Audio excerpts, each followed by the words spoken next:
Hi friends, ఈరోజు మనం ఈ గ్రైండర్లో ఆయిల్ చేంజ్ చేద్దాం. ఓకే,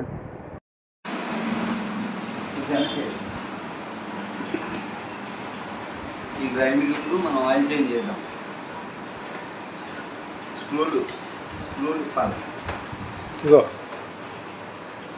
స్క్రూలు చూడు